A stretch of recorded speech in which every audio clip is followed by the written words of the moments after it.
Welcome to Dream It, Dare It, Do It. Live the life you want. I'm Jasmine, your host for today. And I have my friend Marina Galán. Hi, Marina. Hi, Jasmine. It's so good to be here. Yeah, thank you for coming. I'm so happy. People, Marina, I've met Marina during Super Coach Academy. I actually met her a little bit before because I took some classes from Michael and she was actually a speaker on one of the classes, but I actually met her and hugged her and everything during Super Coach Academy last year because she's a mentor coach. I So am. what Yeah. else do you do, Marina, just for people who are listening in, just so they get to know? I know that you can tell them you're in Mexico. I am in Mexico. I am in Querétaro, Mexico. I live here with my three boys.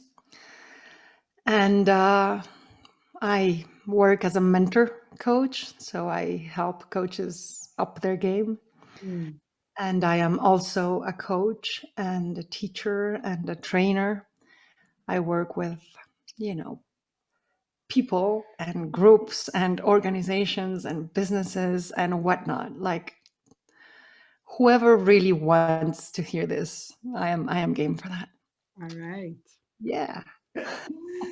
Yes, it's really cool to see people come alive when they get this conversation that we have. It's just so. I was thinking the other day, it's like I get chills, I get the goosies, Yeah. when somebody gets something and they're like, "Oh wait, I can do this." Yes. All of a sudden, they see something. It's so inspiring because they get so inspired, right? And they get so excited. So you get excited for them and for yourself. And it's just this virtuoso cycle in which everybody just gets to be happier and happier and happier and more real and more authentic and more present in life. Yeah, No? yeah. Yeah, and this brings me to what I wanted to talk with you about, because one of the things that I am seeing that I'm doing for myself and that I tend to guide my clients towards also is, like I noticed that I had two lives. I had like the life in my head, the life, my inner life, the life that I would live, intimately with myself. And then I had the life that I would show when I went outside, you know? Yeah. And sometimes it was just not aligned. Not sometimes, a lot of the times, I should say, it was just not aligned until I got, to understand, where my experience came from, and until I understood where my actions came from, like whatever I was thinking, that's what was generating my actions. And I'm seeing, the more I'm in this conversation with people, the more my outer life is starting to align with my inner life. Right. And I'm so much more peaceful. There you go. There you go. Because one is always tempted to say, well, which one of those lives is the original one, is Mm. the real one, is the real you. But oh God, it's just that we learn so early on to edit ourselves and modify ourselves to please and fit in and belong and just feel like we are doing okay. And we do that by sacrificing ourselves, by sacrificing our real life. But it never works out, Jasmine, does it? No, and it's tiring. It's tiring. It's exhausting because you have to keep it up. It's not a natural thing. So it requires energy from you to do that. So you get exhausted. Absolutely. Feeding a character, feeding, yeah. Recently, I don't know, well, recently, a few months back, I was in a conversation with my 13-year-old son, and he was telling me about the Great Wall of China, and how amazing it was, and how they had built it, and all the engineers and all the workers, and everybody was, fascinated by it. But it never worked out. It never actually fulfilled its purpose because maintaining it was just so expensive. It required so much effort, So it was like, so they had this amazing thing that was useless because the effort to maintain it was just too much. And then he went really quiet for about 30 seconds. And then he said, I guess the same thing happens with us and our hearts, right? Oh, Like we constantly are building walls up to protect ourselves. And those walls are the same walls that do not allow us to inhabit the world, to be in the world. yeah. Yeah. I was listening to a video a little earlier from Michael, and as he was talking, the thought came up to me. It was like, lighten up, it's all made up. It is. And when you realize it's all made up, you can't take it very seriously, can you? Yeah. Yeah. There's this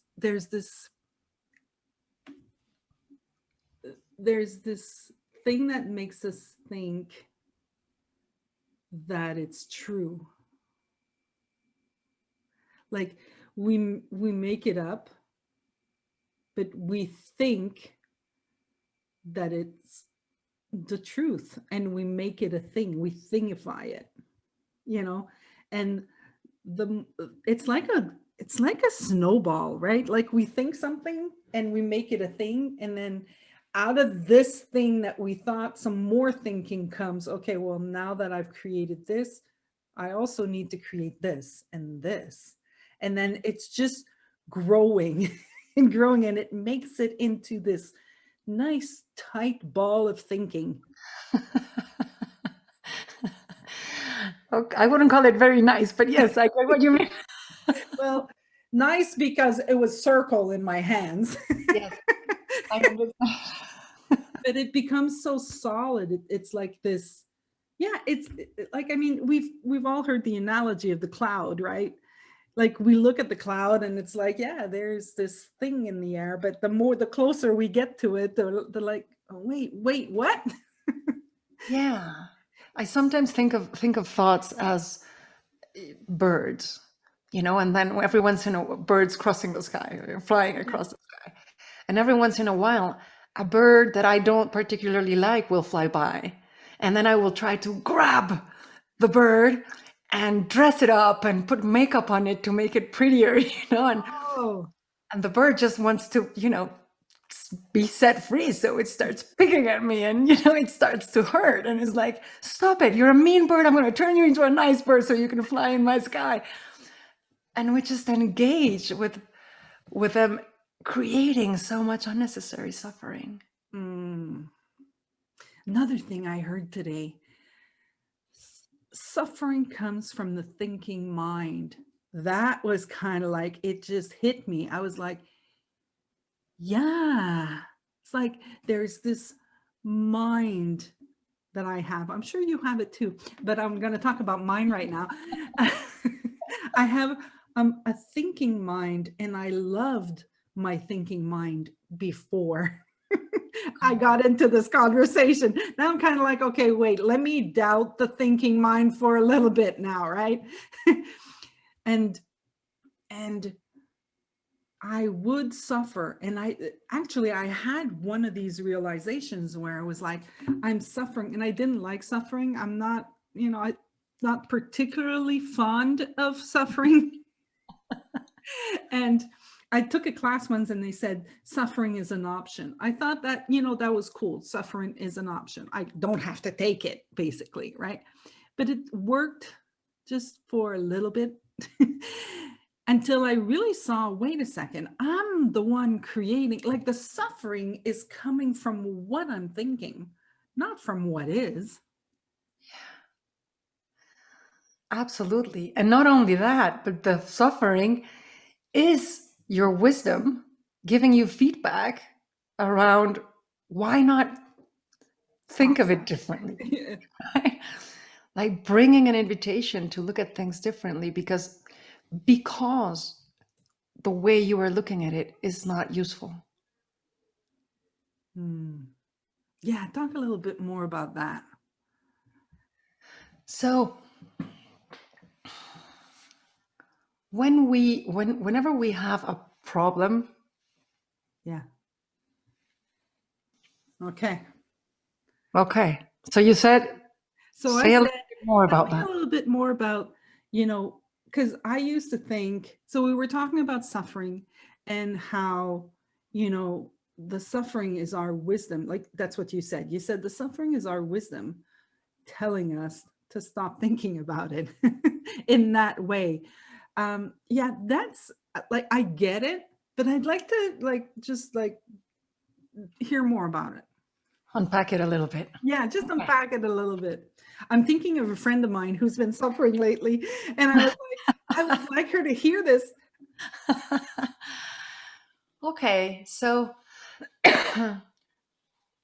for me, the definition of problem is I have a disagreement with reality. I love that. Do you see? So when you have a small problem, you have a small disagreement. When you have a big problem, you have a big disagreement with reality. Yeah. Now, the whole process of gaining clarity is entering agreement with reality, like accepting what is, Yes. right?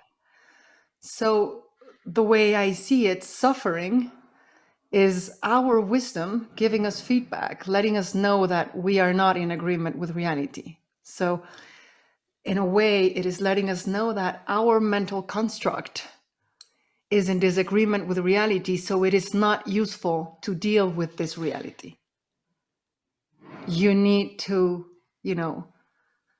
break it down or let it fall apart so you can have a new agreement with reality that will bring you the clarity to deal with this reality. Mm. So suffering is just our wisdom letting us know that our thinking is not useful right now to deal with this circumstance. I love it. I really do. I think, like, because, one of the things, I was having a conversation with a friend the other day, and she was upset because she was thinking of doing something, and if she did this was going to happen, and if this would be, then she wouldn't have to think about this and this, like she was really fighting with it all.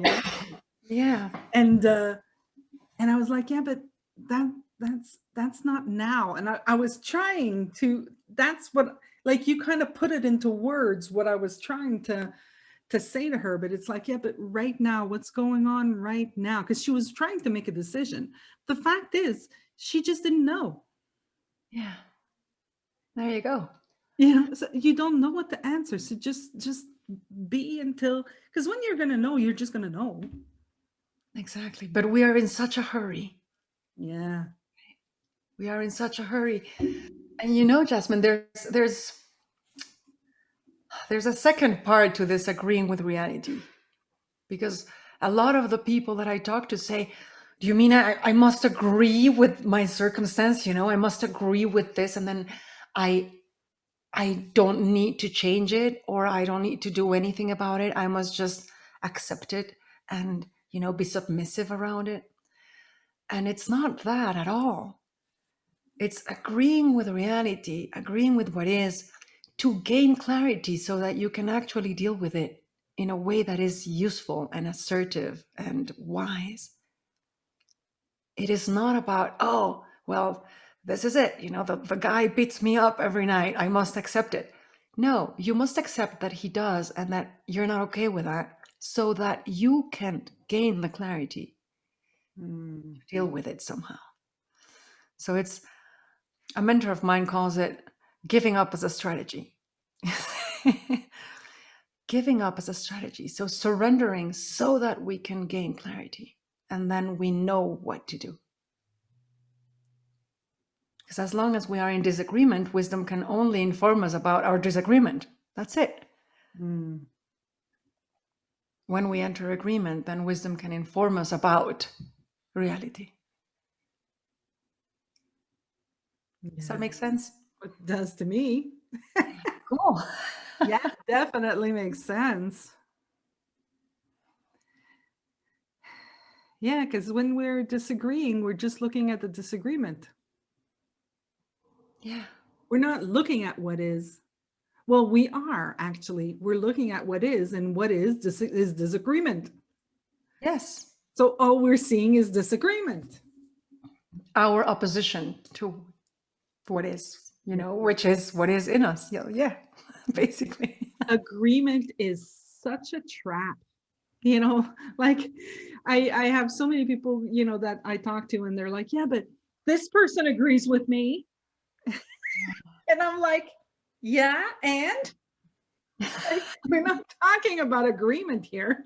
We're talking about peace. We're talking about, a place where you can just look and see things for what they are. Yeah. But yeah, it's such a difficult word. It gets us lost so easily. Yeah. Because like what you were saying before, when we want to be ourselves, we have to start agreeing with us versus agreeing with others, right? And we are taught so deeply to just agree, give in, keep the peace, let this flow, hide yourself. Yeah. And we are pointing in the opposite direction. It's like an agreement to say, no, hold on a second, like this is me. And if I want to bring myself into life, if I want to be present in my life, I need to begin to agree with what is real inside as well. Yeah. One of the things that I've been dealing with all my life has been my body image.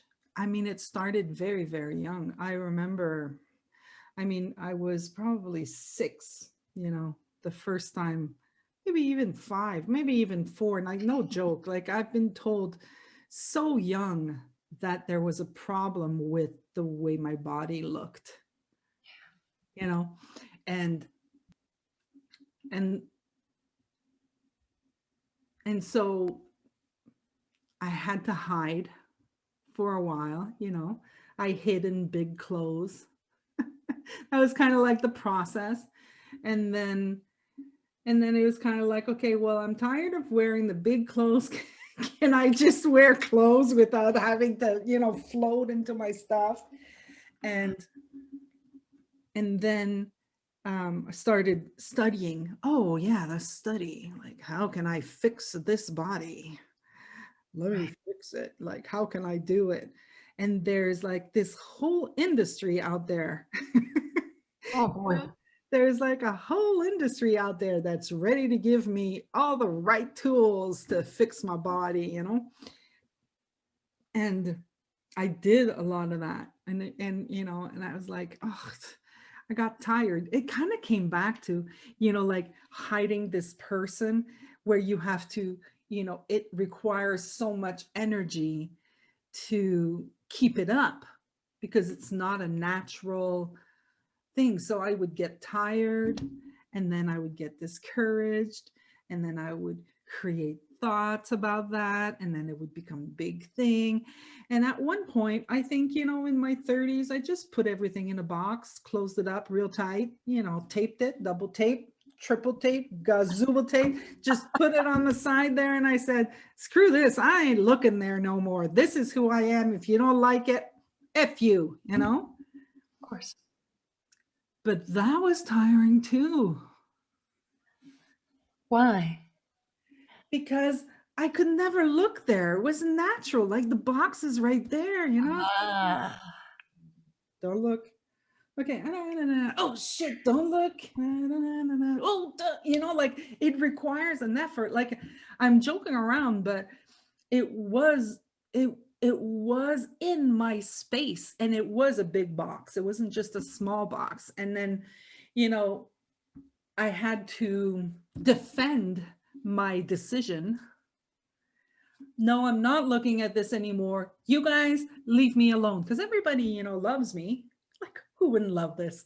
Uh, you know, people love me, and they want to be good to me, and they impose their thinking, and they impose their, some of them would do it not so nicely, and some of them would do it nicely, but I was kind of like I'm defending my decision, and that's tiring. Oh, yeah. It sounds like a lot of work. It is. Defending anything sounds like a lot of work, Jasmine. Yeah. And when I finished Super Coach Academy, you're gonna laugh, but throughout the whole Super Coach Academy, I never looked at this box. you know, I just never looked at it. And when I finished Super Coach Academy, I was like, wait a second, that box is all thinking. Wait a second. Like it kind of occurred to me. And then I started like kind of like going around the box. I wonder what happens if I look there, Yeah. And yeah, I'm starting to see how I had made it impossible. That big box really was just like impossibility, Yeah. right? So when something's impossible, why look at it? Yeah, I understand.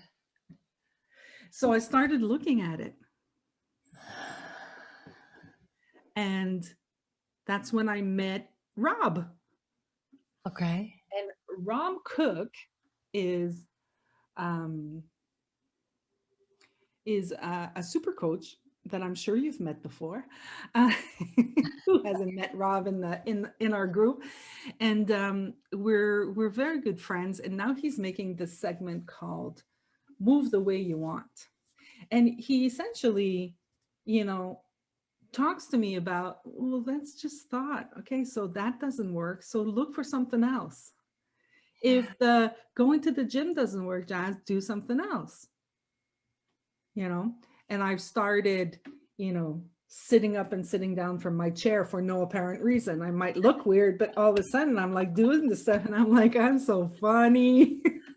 Oh, that is so cool. So Rob and I have a segment for Rob. The beginning of segment is actually a funny story because I'm going to start the segment and you'll see where we went with that. And then we'll come back. Okay. Okay.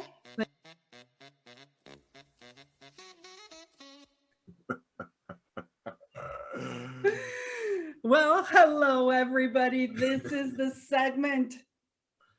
Move the way you want, but just move, babies. And the reason both Rob and I are laughing is because we were talking off camera, and I was gonna ask him a question, and I was just caught up in my thinking, and I was like, oh man, maybe we should not do this live, or maybe we shouldn't do this live. And we flipped a coin. Well, we didn't have a coin. Google had the coin, and he flipped it, and basically here we are live. Here we are, live. Recording my most embarrassing moments. The season isn't about your embarrassing moments, but it's about you looking for things. So exactly. I like this. I'm glad we are here. Yeah, it's about looking. So obviously the segment is, about moving, just moving. And so Rob and I have been working together for a little while, and we've been talking about, how I'm caught up in my shit thinking about moving and eating. And so before we started this podcast, I was like, I can't be freaking talking about this because I'm not doing shit. Right? So that's what kind of showed up for me. I was kind of like, oh my God, how dare I create a podcast talking about movement when I'm not even moving? And then I kind of like, and as I'm thinking it, I proceeded to say yes. And then I walked yesterday, and I've been getting up, and I've been moving, lifting my legs up, you know, in the middle of watching TV.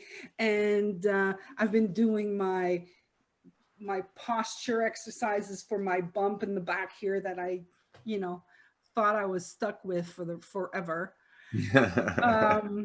And now I'm seeing something different, which is really cool, because I just thought, oh man, now I have a bump in the back of my head and I look stupid and I have to hide it. Let's have long hair and, you know, hide that bump.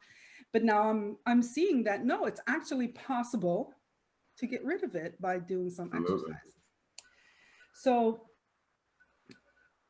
like I could see that I'm mixed up in it all. I'm mixed up in the I should be doing more, right? There's like it's a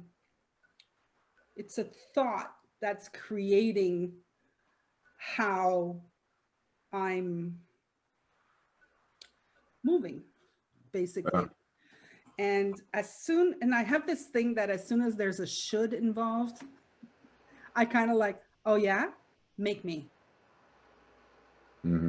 Like it's just a bad habit, unfortunately. Sometimes it's a good habit, you know, like when it came to computers, somebody told me, no, you can't do that. I'd be like, we'll see. I can see that in your personality. I can see that. But it's a very common place, because it's really just caught up in the storm of, similar to what we were talking about on previous segments, about what we think fitness and movement really is. So no, you may not have done the prescribed exercises we did in a training workout. Got it. But I was there to guide you through those so you wouldn't hurt yourself anyway. So if you chose not to do those, there wouldn't be a bad thing, considering though the going for the walk and doing the flutter kicks on the couch and the things that you felt. Then it's a win. It's not that it has to be those exercises. It's just you have to move more. That's it. It's no move more than you moved yesterday. You know, not be stagnant. So, and it's move how you like. Maybe you don't like some of the exercises we did. Maybe you did them because I was just saying, come on, Chaz, you can do it. Yeah. But find what you like. Find what fits and just move. Yeah. Like the get ups, the get downs, walking the dogs, all of that counts. And when we see that it counts, we do more of that. And doing more of that essentially gets us to where we want to be, moving more often. You know, it's kind of like most people, you ever had that feeling or that thought sometimes, well, it ain't gonna be that much anyway, so I might as well not bother with it at all. Yeah. Yeah. For sure. Well, every time you move, it counts. Every time. So it's never too little. Every time you move, it counts. Whether that's walking to the refrigerator, whether that's walking to take the trash out, you know, everything you do counts. It challenges the system. It gives you feedback on if the system is doing, you know, operating efficiently and effectively. It's telling you what quality of life you're probably operating in. It's doing, all of it matters if we, you know, listen to it. So I don't think that's a bad thing that there's certain exercises I don't do every day, you know, that I hate. There's certain exercises I have to set on my calendar to do or they won't be done. You know, I get that. But no, it's about moving though. Yeah. Yeah. So you have different exercises that we could do. Like, you know, like I get the squats. I'm fine with the squats. I could actually add that, you know, like I just get up and I lift my legs. Well, I could actually just get up and do squats. I could do that. Like but it's like when I get caught up in the thinking of it all, like, who the hell are you to do this? And yeah. Why are you talking about this live on a podcast that people can listen to? How high is your camera? Stand up on your camera right now. Tilt that camera up so I can see your face. Can you tilt your camera up? Is it a way to tilt it up? Oh, so you have a tilted desk.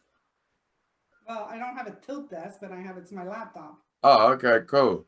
So walk up a little bit. Right there. You're perfectly in frame. Doing a podcast like that, standing up. Totally different. All the movement counts. You look like, no, I don't like that. I don't want that. But you get my point. You get my point of how easy it is to just move. And then just lift your knees up right there while we're talking. Look at that. You never expected to do that. We're just having a conversation. Or you're dancing when you get Georgia online or somebody and you're playing and you're joking and you're having a glass of wine and you're dancing like that. That's movement. Yeah, see, I like better doing this than doing. Exactly. But imagine getting 2 or 3 of your girlfriends on a Zoom call like this and just playing some music, drinking your wine or whatever you want to do, laughing and joking, but dancing, moving, just going to the beat, however you want to do it, just because y'all together for an hour. You're going to sweat. You're gonna, that will change. You know, look at you, you think about it now. Yeah. Okay, guys, who's up with me? Who's coming on? Okay, I'm going to start this on Friday. We're going to do stand-up, dance party. Let's just chat. Oh, I like that. Okay. Well, now I'm going to be too far, right? Okay. Well, I get that. Just have to get out of your head, right? Because like staying in there is just going to demoralize me. Yeah. And I think that's why I wanted to talk to you before we recorded. I swear, man, I love flipping coins. Like because it's no weight, the coin doesn't know. Yeah. And neither do I, honestly. Yeah. Neither do I. So it's kind of like pick the path and go. And then what happens, happens. Okay. So guys, next episode, we will flip a coin and Rob will choose what we're talking about. I like that. That's pretty dope. All right. Well, thank you so much. Let's do some more of these things. Hope it made a difference for somebody out there listening. I know. Move how you want. Yeah, just move. Wow. that we had a 10-minute of joke in there. Oh my God, I laughed. Yeah. Laughed. Thank you for sharing that with me. That was beautiful.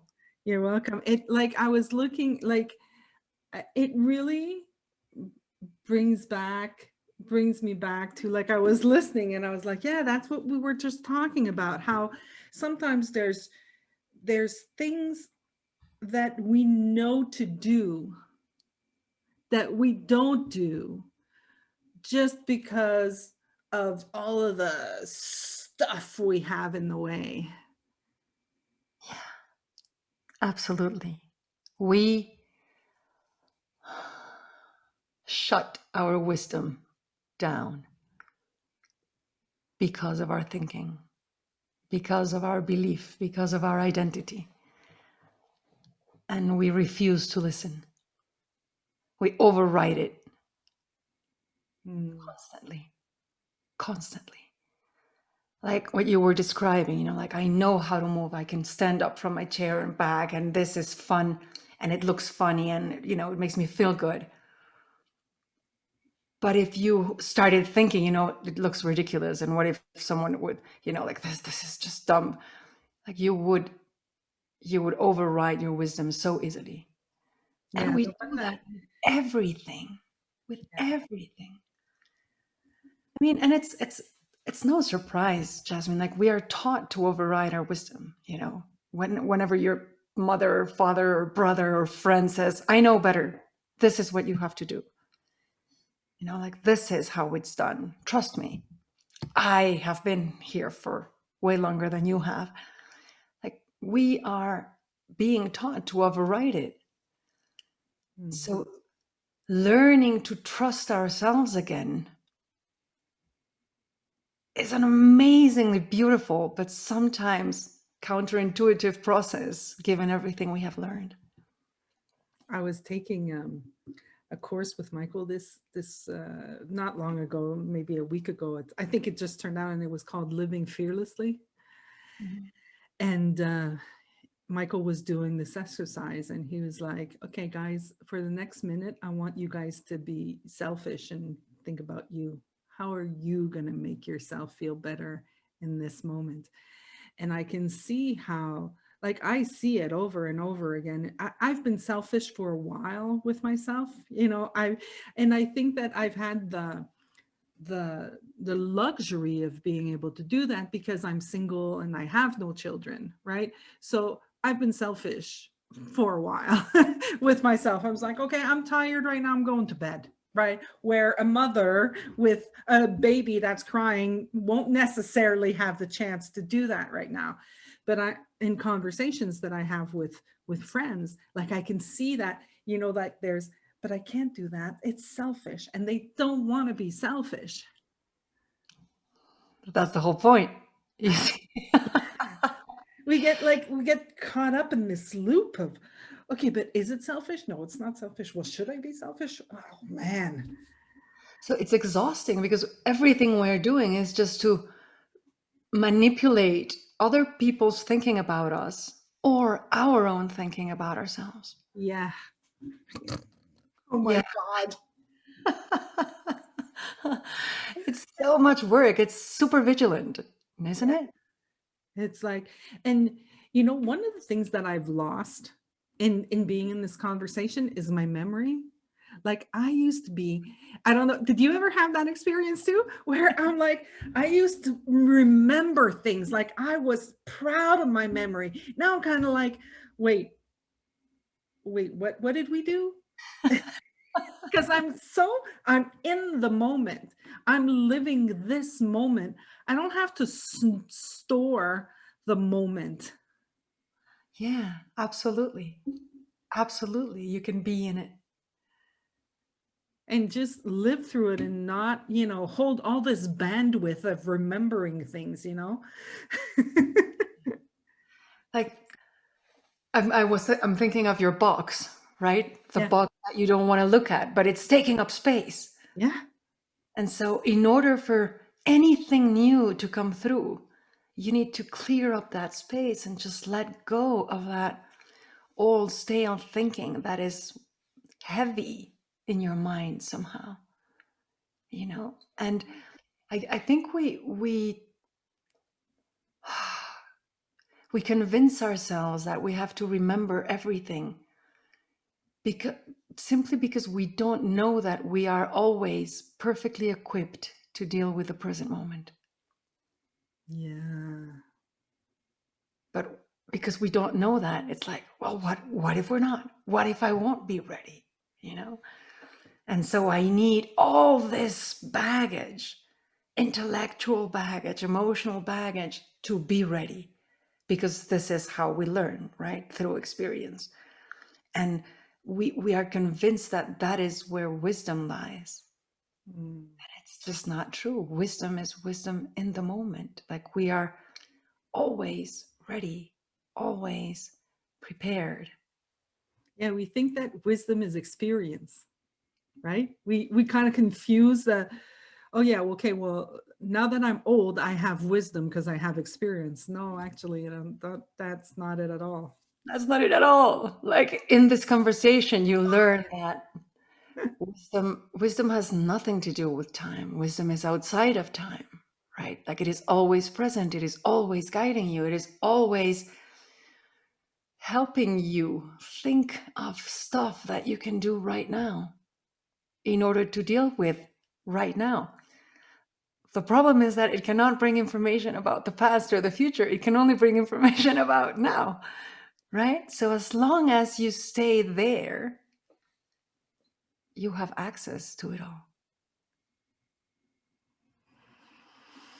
So guys, just stay there in the moment right now.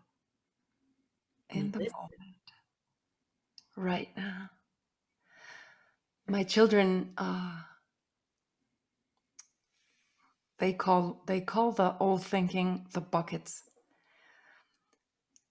Because once I was, trying to explain this wisdom in the moment thing to them, and I told them, imagine that you live in a river, right? Inside the river. And you get thirsty and you drink the water from the river and it quenches your thirst, right? So you say, oh, this water is so good for thirst. Let me take a bucket of it for future use, right? And then the next time you get thirsty, you try the water from the bucket and it doesn't take away the thirst. So you drink from the river, you say, this water is good for this kind of thirst. Let me take another bucket. And you start collecting buckets and buckets and buckets until you can't see the river anymore and you forget the river completely. But everybody else around you has also forgotten the river, and everybody's full of buckets, right? So when you get thirsty and your buckets don't quench your thirst, you go to your father's bucket or your mother's buckets. I got it. Or your friends' buckets, right? And if nobody has a bucket for your thirst, they will send you to a therapist because they have very special buckets that nobody else has, right? So everything we think we know, including who we are, is just buckets. And you are in the river. But the river can only bring the water for the thirst you have right now. It cannot bring the water for tomorrow, and it cannot bring the water for yesterday. Yesterday's water is not good anyway in that bucket. Water is not good anyway. Like, forget the buckets, right? Let go of all that weight. Let it go. And it's not the same letting it go than tucking it away and double tape and, let's put it in the closet. No, you won't need it anymore, ever again. Yeah. You can be sure of that. Well, that sounds like a nugget of wisdom to me. And the reason why I'm telling you that is because usually at the end of the episode, I say, do you have a nugget of wisdom? And you've already beat me to it. So I was prepared. And I did not know I was prepared, you see? Marina, this was great. Thank you so much for accepting. I loved our conversation. Thank you so much, Jasmine. It's been such a pleasure seeing you again and seeing you so well and so present and so alive. You're glowing. Thank you. Thank you so much. Well, everyone, if you'd like to see a little bit more about Marina, I'm going to put everything in the description for you so you guys you can also download the podcast at the Podbean address if you'd like. And please make sure that you subscribe to my channel. And so I want to thank you again. And to everybody else, I'm going to say, dream it, dare it, do it, live the life you want. Bye. Bye.